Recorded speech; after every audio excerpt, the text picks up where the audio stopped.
No dia em que descobri que o meu próprio filho tinha cancelado a minha conta bancária, sem me avisar, eu tinha exatos R$ 50 na carteira. Com aquele dinheiro, eu precisei escolher entre comprar o meu remédio de pressão ou comida para a semana. Na mesma semana, o telefone tocou e uma voz séria me disse que a empresa em que trabalhei a vida inteira queria acertar uma pendência antiga comigo. Eu não fazia ideia de que aquele cheque faria o meu filho se ajoelhar na minha frente. Fico muito feliz em ter você aqui. Acompanhe minha história até o final e comente de que cidade está me vendo. Assim posso ver até onde a minha história chegou. Eu me chamo Lucia, tenho 68 anos, sou viúva há mais de 10 e sempre me vi como uma mulher simples, mas honesta e trabalhadora. Passei 40 anos da minha vida na mesma empresa, entrando às 7 da manhã, saindo muitas vezes depois do expediente, achando que tudo aquilo valia a pena porque eu estava construindo um futuro melhor para o meu único filho. Eu não sou rica, nunca fui, mas com muito esforço, acabei conseguindo uma pequena estabilidade,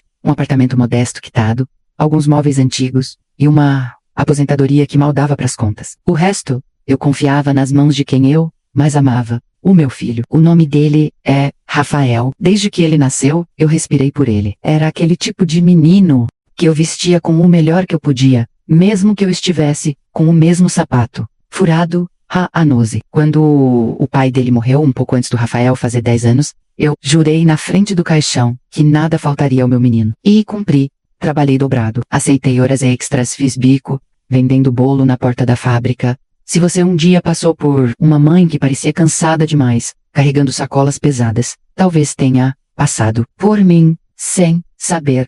Eu sempre fiz questão de pagar os estudos do Rafael em boas escolas, incentivar curso de inglês, faculdade, tudo o que eu nunca pude ter. Quando ele se formou em administração, eu chorei como se fosse a minha própria formatura. Eu olhava para ele de terno e gravata e pensava, valeu a pena. Ele vai cuidar de mim quando eu não puder mais. Não era dinheiro que eu esperava dele. Era cuidado, respeito, presença pelo manusira. Isso que eu achava que tinha criado. Com o tempo, ele foi crescendo na carreira, mudou para um bairro melhor, começou a usar relógio caro, falar de investimentos, de mercado financeiro. Eu dizia que o dinheiro parado é dinheiro morto, e aos poucos foi me convencendo a deixar que ele organizasse as minhas finanças. Eu, que nunca confiei em estranho para mexer no meu dinheiro, entreguei tudo nas mãos do meu próprio filho, achando que estava segura. Ele dizia, mãe, deixa que eu resolvo.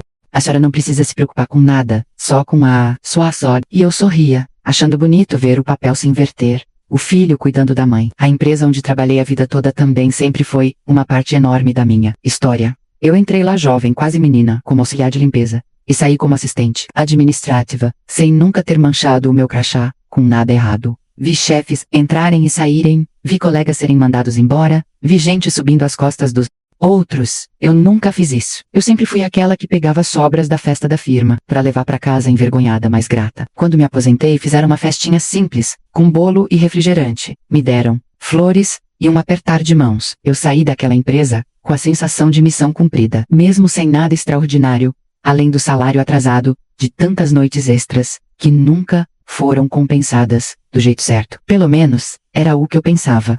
Os anos foram passando, e a minha vida começou a caber toda dentro de uma rotina pequena: acordar cedo, fazer meu café, ir à feira quando dava, ir à igreja aos domingos, ligar para o Rafael para saber se ele estava bem. Ele nem sempre atendia, dizia que era correria, reunião, viagem. Quando vinha me visitar, chegava com pressa, sempre comiou, celular na mão. Mãe, assina aqui rapidinho, é só um negócio do banco, para facilitar as coisas. E eu espinava, eu nunca imaginei que em algum desses papéis, eu estaria entregando para ele a chave que me deixaria sem um centavo na conta. Até que chegou aquele dia. Eu acordei num sábado, fui ao mercado com a minha bolsinha. Como sempre fazia, peguei arroz, feijão, um pouco de carne, os legumes em promoção, e os meus remédios que eu precisava comprar na farmácia ao lado. No caixa, quando passei o cartão, a moça franziu a testa. Dona, tá acusando problema na sua conta. Eu ri sem graça. Deve ser o sistema, minha filha. Pode tentar de novo? Tentou, de novo, recusado. Eu senti uma pontada estranha no peito. Não só de medo, mas do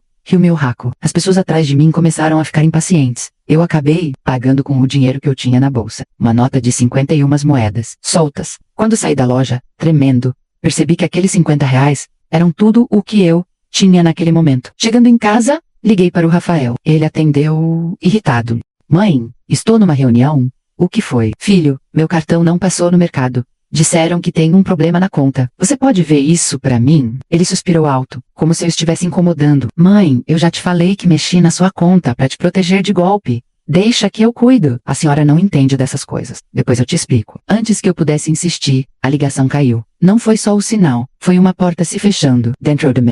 Eu não sabia ainda, mas ele tinha cancelado a minha conta, transferido tudo para investimentos no meu nome, como ele chamava. E eu, que trabalhei a vida toda, estava oficialmente com R$ 50 no bolso e nada no banco. Eu passei o resto do dia sentada na beira da cama, com o cartão na mão como se fosse um pedaço de mim, que não funcionava mais. O silêncio do apartamento parecia me engolir. Eu olhava para as fotos do Rafael na estante, menos criança sorrindo, adolescente do Beca, homem do terno, e uma frase insistia na minha cabeça. Eu dei tudo por você. Pela primeira vez, eu senti um medo, que não era só de faltar dinheiro, era o medo de ter sido usada pelo meu próprio filho. Foi então que na segunda-feira, o telefone de casa tocou. Eu quase não atendo mais. Números desconhecidos. Mas naquele dia, algo me fez levantar devagar da cadeira e ir até o aparelho na parede. Alá, Dona Luceia, aqui é do setor jurídico da empresa X, onde a senhora trabalhou. Conseguimos localizar a senhora depois de uma auditoria antiga. Precisamos falar sobre uma pendência financeira a seu favor. Por um segundo, eu pensei que fosse golpe. Hoje em dia tudo é golpe. Ainda mais em cima de gente velha. Mas eles sabiam detalhes da minha ficha. O nome dos meus antigos chefes. Datas, números que ninguém de fora poderia inventar daquele jeito. É sobre o quê, exatamente? Perguntei, desconfiada. Horas extras não pagas, correções de benefícios, um processo coletivo que a senhora nem sabia que estava incluída. O valor é significativo, Dona Lucha. Precisamos que a senhora venha até aqui, assinar uns documentos para liberar o cheque. Naquele momento, eu não fazia ideia do tamanho desse valor significativo. Só sentia um misto de alívio e estranheza. Eu, que tinha acabado de descobrir que não tinha mais nada na conta, estava ouvindo que a empresa de toda a minha vida ainda me devia dinheiro. Eu não sabia, mas aquela ligação era só a primeira de várias reviravoltas que iam virar. Minha vida do avesso não era só um cheque, era uma chave que ia mostrar quem realmente era o meu filho e quem de verdade eu tinha sido todos esses anos. Agora eu vou te contar como foi o dia em que eu voltei à empresa depois de tantos anos. E o primeiro sinal de que esse dinheiro ia mudar muito mais do que o meu saldo no banco, quando eu desliguei o telefone da empresa, sentei na cadeira da cozinha, e antes de pensar em dinheiro, minha cabeça correu lá para trás, para o tempo em que tudo o que eu tinha era um avental surrado, um menino magro, agarrado na barra da minha saia, e uma dívida de aluguel batendo na porta. Às vezes as pessoas olham para uma senhora simples, como eu, e acham que a vida sempre foi assim, pequenininha. Não imaginam o tamanho do caminho que eu precisei percorrer para chegar até aquele momento, com a conta zerada, e um filho que mandava mais no meu dinheiro do que eu mesma. Quando o pai do Rafael morreu, foi como se tivessem apagado a luz da casa. Ele era motorista de ônibus, trabalhava de madrugada, e numa dessas viagens não voltou. Acidente na estrada. Eu lembro do cheiro do café frio na mesa, da camisa dele pendurada na cadeira, e do Rafael, dormindo no quarto, sem saber que o mundo ia mudar antes do sol nascer. Naquele dia, olhando para meu filho de 9 anos, eu fiz uma promessa silenciosa. Você não vai passar fome por minha causa. Eu dou um jeito. E eu dei. Aceitei qualquer trabalho que aparecesse. Do manhaceido, limpeza nenhuma, lanchonete, à tarde, faxina em escritório. À noite, umas horas num bar, lavando copo. Enquanto minha cunhada ficava com o Rafael. Eu chegava em casa com um cheiro de gordura e água sanitária, os pés queimando. Mas bastava ver o caderno dele aberto, em cima da mesa para eu lembrar por que eu fazia tudo aquilo. Mãe, a professora falou que eu sou bom em matemática. Menos ele dizia, orgulhoso. Então você vai ser melhor ainda, meu filho. Estuda. A sua caneta é o que vai te tirar dessa vida. Foi numa dessas faxinas que eu ouvi 2 secretárias comentando sobre uma vaga na Empresa Grand, a mesma onde mais tarde eu passaria quase toda a minha vida. Eles precisam de alguém para limpeza. Dizem que tem carteira assinada e vale refeição. Uma delas murmurou. Eu limpei a bancada, mas meus ouvidos estavam grudados na conversa. Naquela noite, chegando em casa, sentei na cama e respirei fundo. Rafael, se a mamãe conseguir esse emprego, talvez a gente consiga se mudar dessa casa que vive mofada, sabia?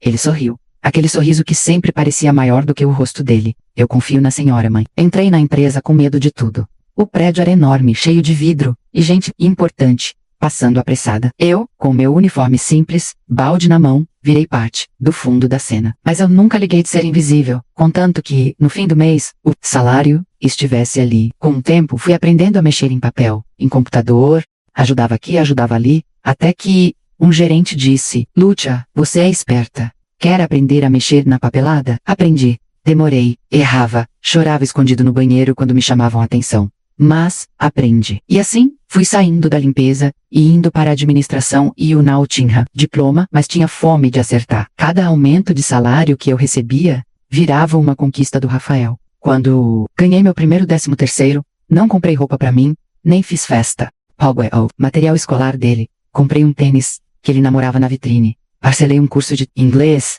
ele corria pra me mostrar as notas, e eu guardava os boletins, como se fossem medalhas. Eu vou te dar orgulho, mãe, ele repetia. Você já me dá, meu filho. Só de ser esse menino que não me dá trabalho. Quando ele passou, no vestibular, pra administração, eu vendi a aliança de casamento, que guardei por anos na gaveta, embrulhada num pedaço de pano, como se fosse uma lembrança sagrada. Lembro do peso da aliança na minha mão, da sensação de traição, com a memória do meu marido. Mas ao mesmo tempo eu sentia que estava transformando aquele ouro em outra coisa, no futuro do nosso filho. A senhora tem certeza, Lucha? A moça da joalheria perguntou. Tenho. Isso aqui já cumpriu o papel. Agora é a vez do meu menino. O Rafael entrou na faculdade com aquele ar de quem estava pisando num mundo novo. No começo vinha para casa animado, contando das aulas, dos trabalhos, dos amigos. Eu fazia café, sentava na cozinha e ouvia cada detalhe, como se estivesse assistindo a uma novela. Boa. Com o tempo, porém, os detalhes começaram a sumir. Ele chegava cansado, trancava a porta do quarto, mexia no celular, saia rápido. Eu dizia, filho, quer que eu esquente o jantar? Não precisa, mãe, já comi com o pessoal. Pessoal virou uma palavra que eu não conhecia.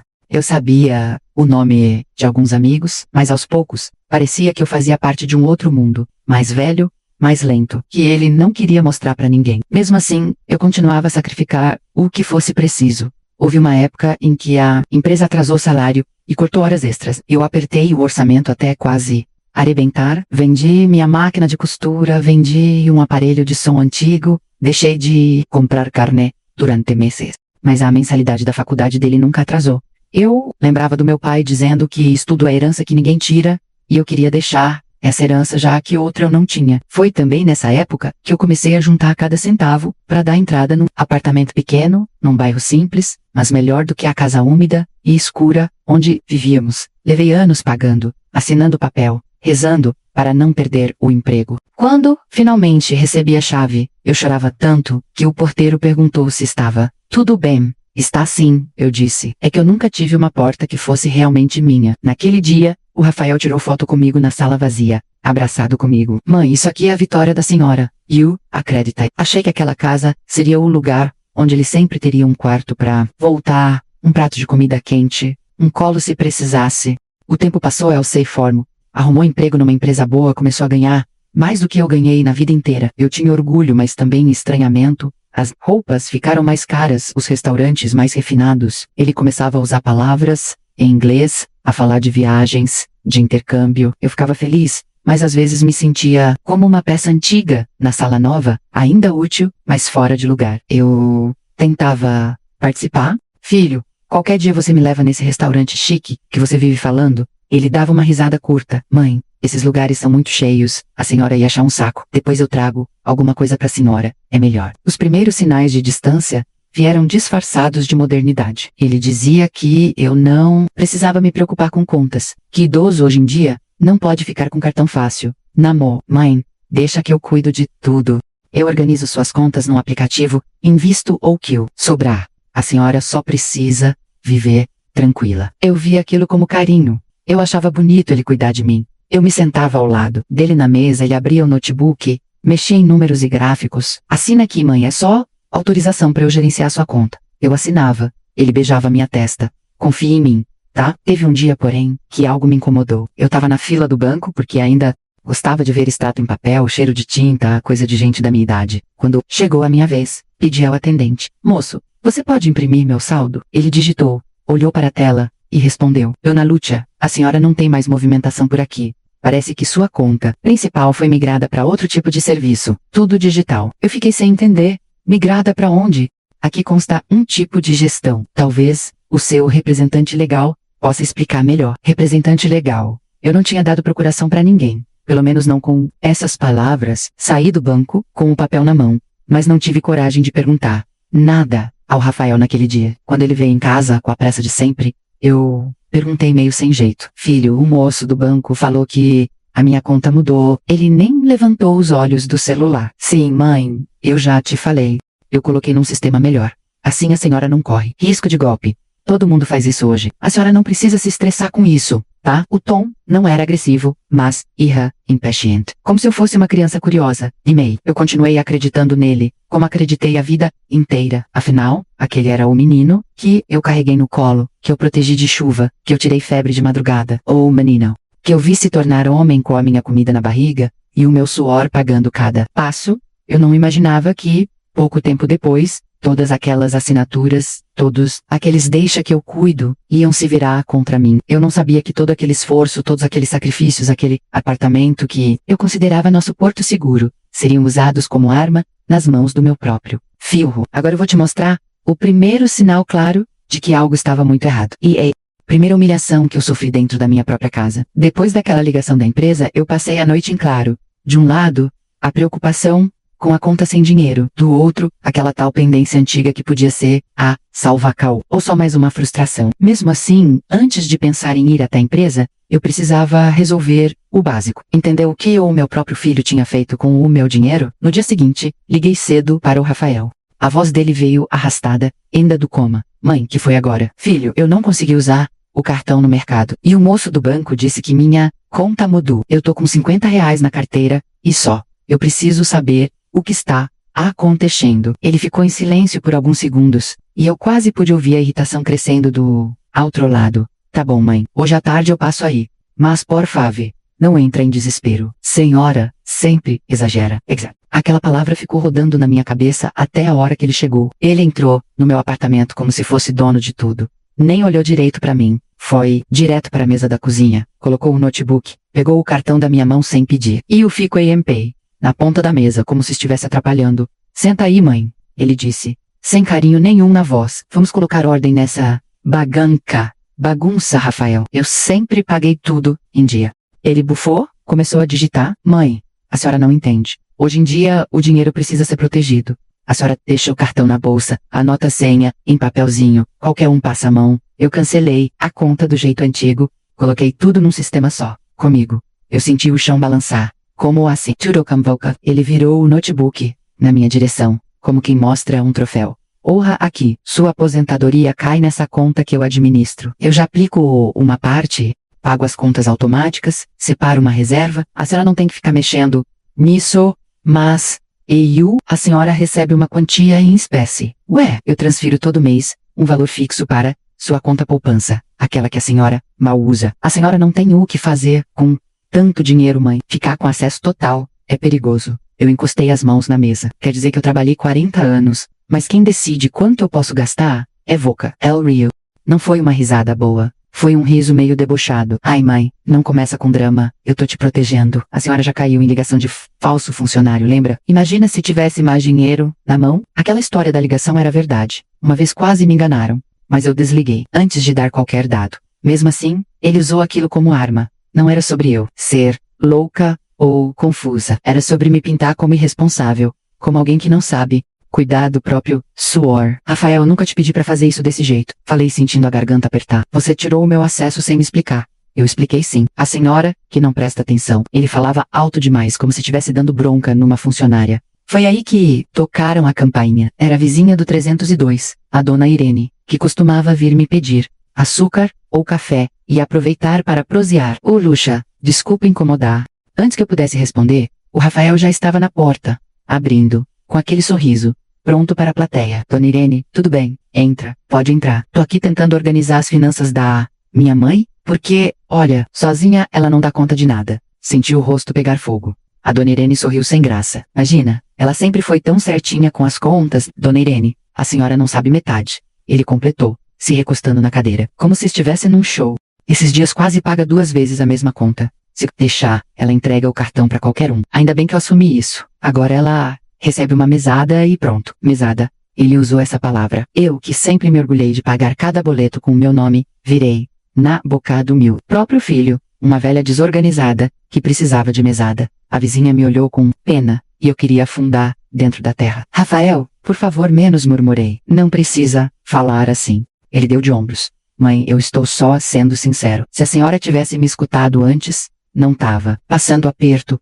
no mercado. Aquela foi a primeira humilhação clara. Não foi um tapa, não foi um grito. Foi me reduzir na frente dos outros, transformar a minha história de sacrifício num caso de incapacidade para administrar o que eu mesma conquistei. Uns dias depois, ele insistiu para eu ir com ele ao banco resolver a parte burocrática. Eu não queria, mas sem acesso à minha conta, não tinha escolha. Chegando lá, o ar gelado do ar-condicionado me fez tremer mais do que o normal. Sentamos frente a frente com o gerente, um rapaz bem arrumado, gravata justa. Boa tarde, Dona Lucha. Menos ele cumprimentou, olhando mais para o Rafael do que para mim. O senhor é o responsável financeiro dela, correto? Eu ia abrir a boca, mas o Rafael foi mais rápido. Isso, eu sou o representante dela. Minha mãe é ótima, mas é muito emotiva com dinheiro. Compra coisa pros outros, empresta, depois não lembra. Eu tô controlando tudo para garantir o futuro dela. O gerente assentiu, como se aquela versão fosse a mais lógica do mundo. Entendo. Então vamos formalizar aqui a procuração total para o senhor Rafael. Dessa forma, qualquer movimentação mais complexa passa pelo senhor, ok? Ele empurrou um monte de papéis na minha direção. Eu li o começo de um deles, o Tente. As letras dançavam. Eu queria entender. Comecei. Rafael suspirou teatral. Mãe, é só a mesma coisa que eu já faço. Só que agora fica oficializado. É segurança para, senhora. O banco exige isso. Segurança para quem? Pensei, mas não tive coragem de dizer em voz alta. Assinei. Assinei porque estava constrangida, porque o gerente me olhava como quem vê alguém difícil, porque o meu próprio filho tinha me colocado ali como um problema a ser resolvido. Quando devolvi a caneta, o gerente sorriu. Pode ficar tranquila, Dona Lucha. Seu filho está cuidando muito bem da senhora. Eu forcei um sorriso. Por dentro, eu me senti encolher. Na saída do banco, ainda na calçada, tomei coragem. Rafael, você sabe que eu sempre fui responsável com dinheiro. Eu não gasto com besteira. Nunca gastei. Ele enfiou as mãos nos bolsos. Mãe, o mundo mudou. A senhora é boa, mas é ingênua. Eu não vou pedir desculpa por cuidar de tudo do jeito certo. E se eu quiser comprar alguma coisa grande, decidir viajar, arrumar a casa, a senhora me pede, eu vejo se cabe no planejamento. Simples. Pedir, eu teria que pedir autorização ao meu filho, para usar o dinheiro que o meu corpo, cansado, ganhou. Aquilo doeu mais do que o saldo zerado. A partir desse dia, as mudanças começaram a ficar mais agressivas. Ele começou a aparecer, com comentários que pareciam inocentes, mas tinham veneno. Não fica comprando comida demais, mãe. Vou começar a te mandar o valor exato do mercado para não desperdiçar. Esse sofá velho podia ser vendido, hein? A gente pega esse dinheiro e aplica. A senhora não vai receber visita mesmo. Esse apartamento aqui, se vender rápido, dá uma boa entrada em algo menor. Senhora não precisa de tanto espaço. Algo menor. Eu sabia o que isso significava. Eu encolhendo, o mundo dele crescendo. Aos poucos, fui percebendo que ele não estava só organizando minha vida. Ele estava me encaixando num plano que eu não conhecia, em que eu era uma peça controlada, nunca a dona do tabuleiro. Naquela noite, depois de voltar do banco, sentei na sala escura, olhando para o documento, que dizia, em letras frias, que o meu filho tinha poderes sobre tudo, o que eu levei décadas. Enquanto eu virava aquelas páginas, ouvi o barulho do meu telefone tocando. De novo, na cozinha. Era o número da empresa. Dona Lucéa, a senhora confirma que vem amanhã para tratar do acerto? Eu respirei fundo. Confirmo, sim. Eu não sabia ainda, mas aquele dinheiro que estavam me oferecendo ia expor o verdadeiro Rafael de um jeito que nem ele mesmo imaginava. Porque, se ele já me humilhava sem saber de nada, você pode imaginar o que aconteceria quando descobrisse que eu tinha um cheque nas mãos. Um cheque capaz de virar o jogo. Agora eu vou te contar como foi o dia em que voltei à empresa. O que eles me revelaram sobre o meu passado. E a primeira grande reviravolta que eu jamais poderia imaginar. No dia marcado para ir à empresa, eu acordei antes do despertador. O céu ainda estava meio escuro, e o silêncio do apartamento parecia maior do que o normal. Vesti a minha melhor roupa, menos aquela blusa azul que eu costumava usar nas festas de fim de ano da firma. E passei um batom que já estava no finzinho. Olhei no espelho, e por um instante, vi a Lucha de 40 anos atrás, insegura, entrando naquela empresa pela primeira vez. Só que agora eu estava voltando como uma aposentada com a carteira quase vazia, e um filho. Mandando no meu dinheiro, peguei o ônibus lotado, segurando firme a bolsa no colo. Cada esquina que eu reconhecia, me dava um aperto no peito. Quando desci, em frente ao prédio enorme de vidro, minhas pernas tremeram. O segurança da portaria nem era mais o mesmo. Mostrei o documento e expliquei. Me chamaram do setor jurídico, é sobre um acerto antigo. Ele digitou no computador olhou a tela e depois sorriu. Sim, dona Lucha, pode subir. Sala 805. O elevador subiu devagar, como se estivesse carregando junto todas as minhas lembranças, os cafezinhos apressados, as conversas no corredor, as corridas para bater, ponto. Quando a porta abriu, encontrei um corredor diferente, com placas novas e rostos que eu não conhecia. Bati na porta de vidro, com a placa jurídico, e ouvi um pode entrar, vindo lá de dentro. Uma mulher jovem, de óculos e coque apertado, me recebeu com um aperto de mão firme. A senhora é a dona Lucha, certo? Eu sou a doutora Paula do setor jurídico, pode sentar. Eu sentei, ajeitando a bolsa no colo, o ar-condicionado gelado batia nas minhas costas. Dona Lucha, a senhora participou de um processo trabalhista, coletivo, há alguns anos. A empresa fez um acordo, mas tivemos uma série de desencontros de contato com os ex-funcionários. Só agora conseguimos finalizar todos os cálculos. Eu nem sabia que estava nesse processo. Falei baixinho. Sim, muitos não sabiam. Seus antigos colegas incluíram o nome da senhora quando perceberam que havia irregularidades nas horas extras e em alguns benefícios. Ela puxou uma pasta grossa, cheia de papéis, virou a tela do computador na minha direção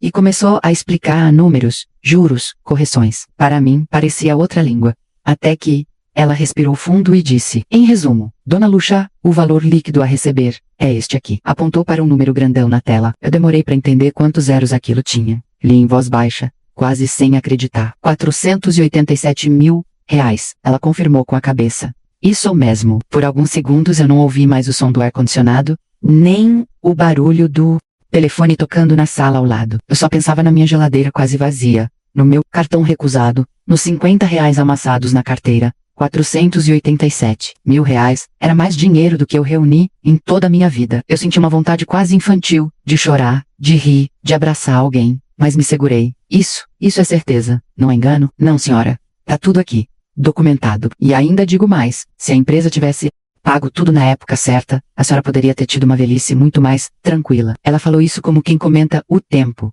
mas aquelas palavras me cortaram. Todos, aqueles anos de comida contada de luz, cortada de remédio parcelado, e tinha dinheiro, parado, esperando por mim, sem que eu soubesse. E como eu faço para receber? Perguntei, com a voz baixa. A senhora vai assinar esses documentos, atualizar alguns dados bancários, e em alguns dias o cheque ou a transferência liberado. Ela folheou a pasta e acrescentou, quase como um detalhe. Aqui eu vejo que, há alguns meses, recebemos contato de um parente seu, perguntando sobre esse processo. Um rapaz chamado Rafael. É seu filho, certo? Meu coração deu um tranco. Resberem, contato do meu filho? Sim. Ele mandou e-mail, ligou perguntando sobre um possível acerto de funcionários. Mas na época, ainda não tínhamos fechado os cálculos. Depois disso, não tivemos retorno, então decidimos retomar o contato diretamente com a senhora. Eu fiquei olhando para ela, sem conseguir responder. Rafael nunca tinha comentado nada comigo sobre isso. Nunca.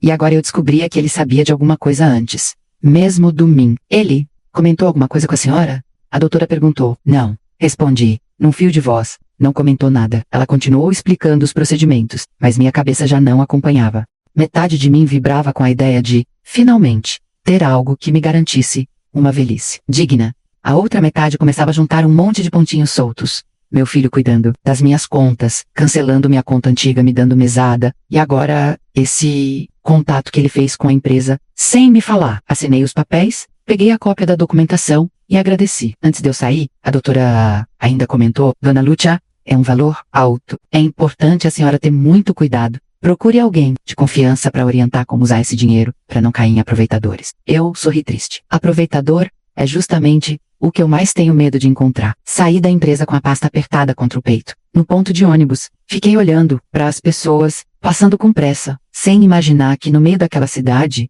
uma velha senhora carregava quase meio milhão, impossibilidades nas mãos, e um abismo. Em casa, esperando por ela, quando cheguei ao meu prédio, a dona Irene estava na portaria, conversando com o porteiro. E aí, Lucha, como foi lá na empresa? Ela perguntou, curiosa. Seu filho disse outro dia que era só papelada atrasada, meu filho disse. Então ele já tinha comentado com a vizinha. Mas comigo? Nada. Foi coisa de acerto trabalhista. Menos, respondi, desviando os olhos. Graças a Deus. O Rafael tá aí pra te ajudar, né? Ela completou. Hoje em dia, é tanta coisa complicada. Bom ter alguém jovem cuidando. Ali eu senti o isolamento começar a me cercar. Para todo mundo, o Rafael era o filho exemplar que cuidava da mãe idosa, que resolvia tudo. Se eu falasse qualquer coisa, corria o risco de parecer ingrata, exagerada. A mãe, que reclama do próprio filho que se sacrifica Bora ela. Subi, preparei um café fraco, coloquei a pasta em cima da mesa e fiquei olhando para Kelly. Monte de números e carimbos. Quando o Rafael chegou, já no começo da noite eu ainda estava ali, com o olhar perdido. Ele entrou, sem bater, como sempre. E aí, mãe, como foi lá? Perguntou, largando a mochila no sofá. Foi mais do que eu imaginava.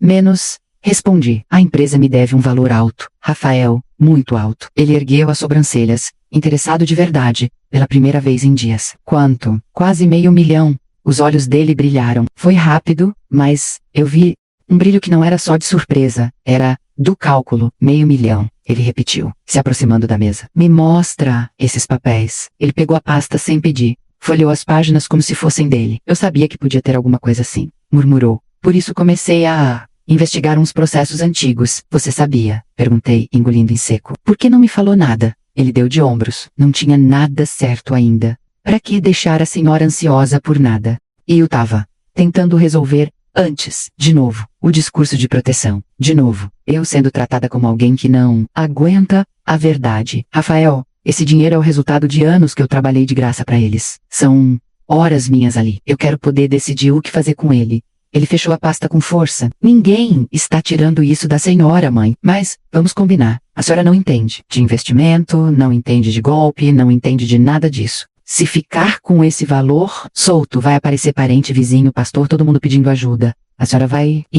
As palavras dele vinham afiadas, mas ditas num tom calmo demais. Eu só quero ter acesso ao que é meu. Insisti. É isso? Ele respirou fundo, como quem segura a paciência. Mãe, é impressionante. Se eu não faço nada, a senhora reclama que está abandonada. Se eu faço, reclama que eu tô controlando. A senhora nunca está satisfeita. E eu te garanti que a senhora não acabe velha e falida. E ainda sou o vilão da história. Ali não estavam dizendo que eu era louca. Estavam dizendo que eu era ingrata, que eu era injusta, que eu transformava o cuidado dele em opressão. Era uma outra forma de distorcer a realidade, de me fazer duvidar de mim mesma. Nos dias seguintes, o cerco apertou. Ele começou a aparecer mais, não por carinho, mas por control. Me dá sua carteira, mãe. Vou guardar o cartão aqui comigo. Imase Sagui.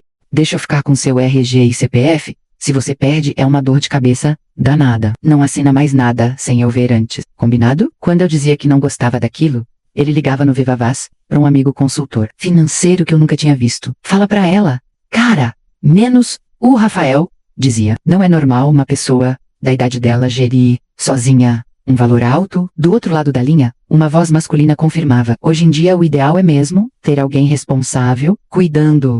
Evita muita dor de cabeça. Eu ouvia aquilo e sentia um nó na garganta. Não eram médicos dizendo que eu não tinha lucidez, eram especialistas dizendo que eu não tinha capacidade, e isso doía de um jeito diferente. Na igreja as coisas não eram diferentes. Quando comentei, por alto, que ia receber um dinheiro da empresa, a irmã do círculo de oração logo sorriu. Que bênção, Luxa. E ainda bem que o Rafael é tão responsável. Hoje em dia, tem muita mãe largada por aí. A senhora é privilegiada. Privilegiada. Essa palavra soou como ironia na minha cabeça. Ninguém via o quanto eu estava encolhendo dentro da minha própria vida. Uma tarde, cheguei em casa e percebi um silêncio estranho. Fui até o quarto onde guardava minhas coisas mais importantes. A gaveta onde eu deixava documentos estava trancada. Eu nunca trancava. Fui procurar a chave no potinho da cozinha. Vazio. Peguei o telefone e liguei pro Rafael. Filho, você mexeu na minha gaveta? Mexi, sim. Tava uma zona, mãe. Peguei tudo que é documento importante e trouxe pra cá. Pra onde? Pra minha casa. Lá eu tenho cofre. Aqui qualquer um entra. A senhora deveria me agradecer por estar cuidando disso. Senti uma fraqueza nas pernas. Rafael, você não podia tirar meus documentos daqui sem me avisar. Ele deu uma risada curta. Meu Deus, mãe. A senhora dramatiza tudo. Eu fiz o que é certo. Se a senhora continuar criando caso por tudo, eu sinceramente não sei mais o que faço. Já estou me desgastando demais por sua causa. Desliguei o telefone com as mãos tremendo. Fui até a mesa da cozinha, onde ainda estava a pasta que eu trouxera da empresa. Só ali percebi um detalhe que tinha passado batido. Num dos documentos no rodapé, havia um registro de tentativa de contato anterior. A data era de quase 1 ano atrás, muito antes da ligação que recebi. Ao lado, um número de telefone que não era o meu e um e-mail anotado à mão. Contato, Rafael, Luxa. Seguido de um endereço que eu não reconhecia, mas sabia a quem pertencia. Sentei, segurei aquele papel com força, e pela primeira vez, a pergunta não foi se eu estava sendo injusta com o meu filho. A pergunta foi, o que exatamente ele está escondendo de mim, e foi justamente nesse momento, de desespero, sozinha na cozinha, com aquele papel na mão, que um detalhe mudou tudo, dentro de mim. Agora eu vou te mostrar, o que eu encontrei naquela papelada, e como isso se transformou na pista, que revelou o plano do meu próprio filho contra mim. Fiquei um bom tempo sentada na mesa da cozinha, com aquele monte de papel na minha frente e o telefone ainda quente da ligação, com o Rafael. Do lado de fora, eu ouvia o barulho dos carros na rua, a voz da vizinha brigando com o neto, tudo seguindo normal.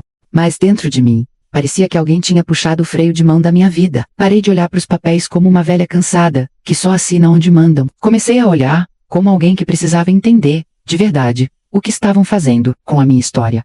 Peguei a pasta da empresa de novo, abri com calma. Num dos documentos, havia uma folha de histórico de tentativas de contato, a tal anotação, da qual eu lembrava. Um número de telefone que não era o meu, uma data de quase 1 ano atrás, e o nome, Rafael, escrito ali, com a caligrafia de alguém do setor. Embaixo, uma observação. Parente informa que está organizando as finanças da mãe. Pede para ser avisado quando o cálculo estiver pronto. Aquilo podia até parecer normal. Filhos ajudam os pais, não é? Mas o que me incomodava era o silêncio. Se ele já sabia que existia a possibilidade de um acerto, por que nunca comentou comigo? Continuei folheando. Numa outra página, vi algo que fez meu coração disparar. Um formulário do atualização de dados bancários. Lá estava o meu nome completo, CPF, endereço. E logo abaixo, um campo preenchido, com um número de conta que não era o meu. Ao lado, o nome do titular, Rafael Souza de Almeida. Meu sangue gelou. Reparei num carimbo embaixo, não processado, pendente de confirmação da titular, e uma anotação à caneta. Contato não confirmado. Manter dados originais da ex-funcionária, ou seja, em algum momento, alguém tentou que o dinheiro que era meu, fosse para uma conta, no nome dele, não para uma conta conjunta, não para uma conta minha, gerida por ele, para a conta dele. Só não tinha dado certo porque a empresa exigiu confirmar comigo. E ele nunca conseguiu, porque nunca me contou nada. Senti um misto de náusea e raiva. Apoiei as mãos na mesa para não cair. Eu tento. Sussurrei para mim mesma.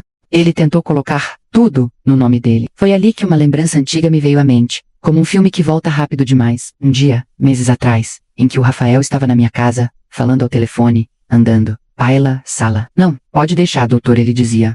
Assim que sair o acerto da empresa dela, gente já transfere para essa conta investimento. Isso, claro que o contrato fica no meu nome, sou eu que administro, ela nem mexe com isso.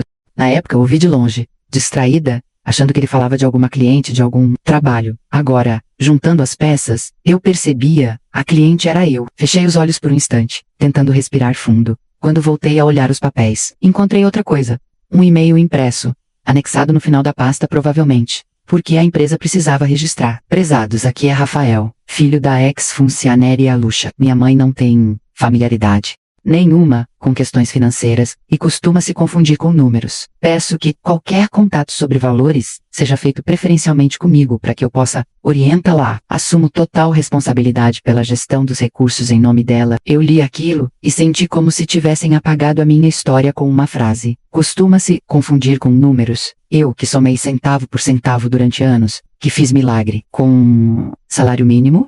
Eu que ajudei gente no setor a não assinar documento errado, na boca do meu filho, eu virava uma incapaz, uma criança grande que precisava de gestão e orientação. O pior não era só o que ele dizia, era a intenção escondida por trás. Se a empresa acreditasse totalmente naquela versão, bastaria uma assinatura, um descuido, e todo aquele dinheiro teria ido direto para a conta dele. Eu me levantei da cadeira, comecei a andar pela sala. O chão parecia pequeno demais. Para tanta revolta, eu queria ligar para ele naquele exato momento. Gritar, jogar tudo na cara. Mas algo dentro de mim disse não. Se eu partisse para o confronto sem provas organizadas, sem ninguém do meu lado, ele ia virar o jogo, como sempre fazia. Ia dizer que era um mal-entendido, que eu tinha assinado, que eu não lembrava que o Will estava confundindo as coisas. E, mais uma vez, eu seria sentei de novo. Abri a gaveta da estante, peguei uma pasta transparente e comecei a separar os documentos. De um lado, tudo o que mostrava o valor a receber. Do outro, tudo o que mostrava a tentativa dele de se colocar no caminho desse dinheiro. O formulário com a conta dele, o e-mail impresso, a anotação de contato anterior. Enquanto fazia isso, lembrei de outra pista que eu vinha ignorando. Meus extratos de Pupanca. Eu não tinha mais os extratos novos, mas tinha guardado alguns mais antigos, de quando ainda imprimia tudo na boca do caixa. Peguei a pastinha de plástico azul, onde guardava esses papéis, sentei no sofá e comecei a comparar datas. Notei um padrão. Em alguns meses, o valor que eu tinha certeza de não ter mexido, misteriosamente. Saques feitos em horários em que eu estava em casa ou na igreja, provavelmente por meio daqueles aplicativos que ele tanto usava. Pequenos valores, de tempos em tempos, como quem vai tirando de colherada para não deixar o buraco aparente. Demei, você foi comendo meu dinheiro aos poucos, murmurei, com os olhos ardendo, como se eu não fosse perceber nunca. Um detalhe me pegou de surpresa. Num canto de um extrato, havia a descrição de uma transferência para uma tal conta investimento. Rafael, perfil agressivo. Eu nunca autorizei nada com esse nome. Nunca assinei contrato com corretora nenhuma. A única explicação era clara demais e ao mesmo tempo assustadora demais. Ele estava usando o que era meu como se fosse dele, apostando, arriscando, construindo o próprio conforto às custas da minha vulnerabilidade. Fechei os olhos de novo, com os papéis apertados na mão. E, pela primeira vez em muito tempo, eu não chorei, não naquele momento. O choro vinha fácil, mas o que subiu foi outra coisa, uma espécie de calma estranha, uma certeza silenciosa. Se antes eu ainda o via como um filho meio atrapalhado, agora eu enxergava que ele realmente tinha se tornado alguém capaz de apagar a própria mãe do caminho do dinheiro, como se eu fosse um obstáculo a ser retirado, e não a origem de tudo. Naquela noite, eu decidi que não ia contar para ele que eu tinha descoberto. Não ainda. Escondi as cópias mais importantes dentro da capa de um livro velho de receitas, aquele que ninguém nunca mexia, e coloquei de volta na estante. Depois, sentei na cama e fiquei encarando o teto, pensando em quem, nesse mundo, eu poderia confiar. A primeira pessoa que me veio à cabeça foi a Dona Irene, mas logo descartei. Não porque ela fosse má, mas porque fala demais. Em 2 dias o prédio inteiro saberia, e eu não podia correr o risco do Rafael saber que eu já conhecia o jogo dele. Eu precisava de alguém que entendesse, de papel, de banco, de lei. Foi então que eu lembrei do seu Hélio, um ex-colega da empresa. Ele trabalhava no sindicato, sempre foi daqueles que liam tudo, que brigavam por direito de funcionário. Eu tinha o número dele anotado num caderninho antigo, guardado na gaveta da mesinha de telefone. Folheei, linha por linha, até encontrar Hélio Sindicato. Peguei o telefone com as mãos trêmulas, mas não de medo. Era outra coisa, uma mistura de coragem e vergonha. Coragem de ir atrás da verdade. Vergonha de ter que admitir, em voz alta, que meu próprio filho talvez estivesse me usando. Disquei. O telefone chamou algumas vezes, até que uma voz rouca atendeu. Alá, seu Hélio, é a Lucha. Lembra de mim? Da época do setor administrativo. Aqui viveu. Com a cara enfiada em planilha. Ele riu do outro lado. Uma risada sincera, de quem traz lembrança boa. Oh, Lucha, claro que eu lembro. Como é que a senhora está, mulher? Eu engoli o nó na garganta. Eu tô precisando de ajuda? A empresa me chamou para um acerto, mas tem bumas. Coisas estranhas acontecendo. O senhor poderia me ouvir? O tom dele mudou na hora, ficou sério. Posso sim, e devo. Jeito de trabalhador? Ninguém pisa não. A senhora consegue vir aqui no sindicato amanhã? A gente vê isso com calma. Desliguei com uma sensação de que, pela primeira vez, em muito tempo, Yunao estava totalmente sozinha. Ainda assim, naquela noite, quase não dormi. Fiquei imaginando o que eu ia encontrar quando alguém que entende de verdade de papel olhasse aquilo tudo. Se eu estivesse errada, ia ser humilhante. Mas se eu estivesse certa, eu precisava ter certeza. Certeza documentada, carimbada, incontestável. Não só para mim, mas para qualquer pessoa que um dia ousasse duvidar do que eu vivi. E foi aí que eu decidi, eu não ia mais tentar entender tudo sozinha. Eu ia colocar aqueles papéis nas mãos de alguém que sabia a diferença entre um engano e um plano. Eu ia buscar ajuda e, sem saber, estava prestes a conhecer o aliado que iria mudar o jogo. Ao Amil Faver. Agora eu vou te contar quem entrou na minha história nessa hora e como ele provou, com todas as letras, o plano que o meu filho tinha armado por trás de mim. No dia seguinte eu acordei com aquela sensação de ter levado uma surra, mesmo sem ninguém ter encostado em mim. As marcas não estavam no corpo, estavam por dentro. Tomei um banho rápido, prendi o cabelo do jeito mais ajeitado que consegui e coloquei a mesma blusa azul de quando fui à empresa. Peguei a pasta com os documentos, apertei contra o peito e fui em direção ao sindicato. O prédio do sindicato não era bonito como o da empresa, mas tinha uma coisa que lá não tinha: cheiro de gente comum, piso gasto, ventilador barulhento, café passado na hora. Quando cheguei, vi logo o seu Hélio, mais velho, cabelo bem mais ralo, mas com o mesmo olhar atento de sempre. Ele abriu um sorriso quando me viu. Lucha veio me abraçar. Olha você aqui. Quantos anos, mulher? Anos demais, respondi, tentando sorrir. E parece que com problema acumulado, sentamos numa sala simples, com uma mesa de madeira cheia de marcas. El cruzou os braços e disse, me conta tudo, do começo. Eu respirei fundo e comecei. Falei da ligação da empresa, do acerto, do valor, falei de Rafael cuidando das contas, cancelando minha conta antiga, me dando mesada. Falei dos papéis que encontrei, do e-mail, da tentativa de mudar os dados bancários. Enquanto falava, o rosto dele ia mudando.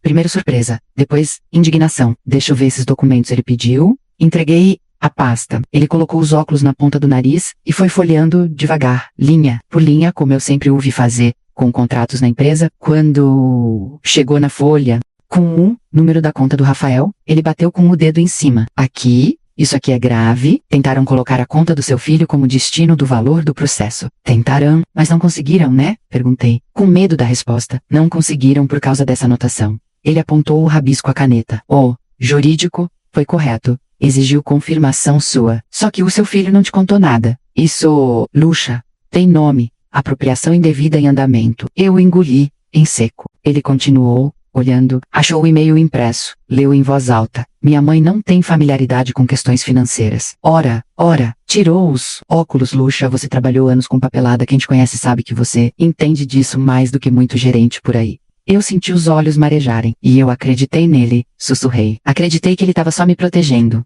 Ele inclinou o corpo para frente. Proteger é uma coisa. Se colocar no lugar da pessoa, tirar a autonomia dela, é outra. E, pelo que estou vendo, o Rafael passou bem da linha. A senhora não pode enfrentar isso, sozinha. Vou chamar alguém para entrar nessa briga com a senhora, tudo certinho. Ele saiu da sala e voltou com uma mulher de uns 40 e poucos anos. Cabelo escuro, preso, olhar firme. Lucha, essa aqui é a doutora Marina, advogada do sindicato, especializada em causas de trabalhador e também em direito do idoso. Se tem alguém que vai por ordem nisso, é ela. Ela me cumprimentou com um aperto de mão firme. Dona Lucha, o seu Hélio já me adiantou um pouco. Posso olhar seus documentos? Pode, minha filha. Olha tudo, por favor. Ela folheou com calma, anotando coisas numa folha em branco. Às vezes franzia a testa, às vezes balançava a cabeça em reprovação. A empresa agiu corretamente em manter o dinheiro no seu nome. Ela comentou. Perigo, aqui não é a empresa, é quem tá em volta. Pegou o extrato antigo, que eu levara da poupança. A senhora me autoriza a pedir, por escrito, um extrato detalhado dos últimos anos, diretamente ao banco. Quero tudo, transferências, empréstimos, aplicações, contratos. Digitei, autorizo. Respondi na hora. Também quero verificar se existe alguma procuração em cartório, dando poderes extras. Osso fio. Às vezes a pessoa assina achando que é uma coisa, e o documento vira outra. A senhora lembra de ter ido a algum cartório com ele? Uma vez sim, revirei a memória. Ele falou que era só para atualizar a assinatura, por causa do banco. Eu tava com pressa, assinei na frente do tabelião e fui embora. Ela trocou um olhar rápido com o Hélio. Pois é, vamos descobrir o que mais foi atualizado nesse dia. Ela preparou ali mesmo alguns documentos, autorizações, requerimentos, pedidos de cópia, me explicou tudo, com calma, linha por linha. Eu não vou pedir pra senhora assinar nada sem explicar, tá? Disse, olhando-nos, meus olhos. E se tiver dúvida a senhora pergunta. Isso aqui é sua vida, não é papel à toa. Por dentro, uma parte de mim queria abraçar aquela mulher. Eu me sentia finalmente tratada como adulta de novo. Nos dias seguintes, a doutora Marina foi atrás de tudo. Eu voltava ao sindicato, tomava café com o seu Hélio, esperava as respostas. Uma semana depois, ela chegou com uma pasta nova, ainda mais grossa do que a minha. Senta, dona Lucia. Hoje eu tenho respostas para a senhora. Meu coração disparou. Ela começou pelos extratos detalhados. Primeiro, os desvios da sua poupança. Seu filho fez ao longo de 2 anos várias transferências do seu dinheiro para uma conta de investimentos, no nome dele, não no seu. Não é aplicação para a senhora, é investimento em nome próprio. Se dar lucro, é dele. Se dar prejuízo, quem forneceu o dinheiro base foi a senhora. Eu senti o estômago embrulhar. Quanto? Mais ou menos. Ela virou algumas páginas, somando tudo, mais de 80 mil reais. 80 mil. Eu pensei nas vezes em que deixei de comprar carne, de pagar uma consulta particular, de trocar meu colchão afundado. 80 mil indo embora, em aplicações agressivas. Tem mais. Ela continuou. Descobrimos o empréstimo consignado feito em seu nome há cerca de 1 ano. Parcela descontada direto da sua aposentadoria. Emprestimo. Quase gritei. Eu nunca pedi empréstimo nenhum. Eu sei, pelos registros, foi contratado via aplicativo, com uso de uma assinatura digital, criada no seu CPF. E, adivinha só, o valor do empréstimo foi transferido, no mesmo dia, para a mesma conta do Rafael. Eu segurei a borda da mesa. Quer dizer que ele pegou um empréstimo, no meu nome, tá com dinheiro aplicado, no nome dele, E eu é que fico com desconto na aposentadoria? Exatamente, menos, confirmou, sem rodeios. Isso configura fraude, apropriação indevida e, dependendo do que mais aparecer, até estelionato. Ela respirou fundo. Agora vem a parte que mais me deixou indignada. No cartório, encontramos uma procuração pública recente. Nesse documento, a senhora supostamente autoriza o Rafael vender o seu apartamento, assinar contratos imobiliários, pegar chaves, receber valores de venda, tudo sem precisar da sua presença. Meu corpo inteiro gelou. Vender o meu apartamento? Essa procuração, se usada, permitiria que ele colocasse seu imóvel à venda e recebesse o dinheiro. A única coisa que segurou até agora foi que a imobiliária com quem ele conversou exigiu sua presença pessoal para assinar a proposta final. Temos, inclusive, o e-mail que ele mandou para um corretor. Ela puxou uma folha impressa. Honra aqui ou trétil. Ela leu devagar. Assim que o dinheiro da empresa da minha mãe cair e a gente fechar a venda do apartamento, eu consigo quitar minhas pendências e investir num imóvel maior no meu nome. Minha mãe não se importa em se mudar para um lugar menor. Ela nem usa o apartamento todo. Senti um nó na garganta tão grande que mal podia respirar. Não era um plano só com o dinheiro do acerto. Era com tudo. Minha aposentadoria, meu apartamento, minha casa, minha história inteira virando moeda de troca para os problemas dele. Ele ia me deixar. Onde? Perguntei, num fio de voz. Pelo que o corretor relatou num e-mail interno, ele falou algo sobre colocar a senhora em um residencial simples, com cuidadoras, para não ter dor de cabeça, na UFELU, do senilidade, nem nada assim. Mas na prática a senhora seria encaixada num quarto pequeno, longe de tudo que é seu, sem dinheiro na conta, dependendo dele até para comprar sabonete. Ali, não estavam dizendo que eu era doida, estavam me desenhando como um peso, que precisava ser tirado do caminho. Como um problema logístico. As lágrimas começaram a cair. Eu limpei o rosto com as costas da mão com riva do chorar. A doutora Marina colocou a mão em cima da minha. Dona Lúcia, a senhora não é a única. Tem muito filho e filha fazendo isso hoje em dia. Mas a senhora é uma das poucas que ainda tem tempo de virar o jogo antes que ele se concretize. Virar o jogo como? Perguntei, engolindo o choro. Ela foi objetiva.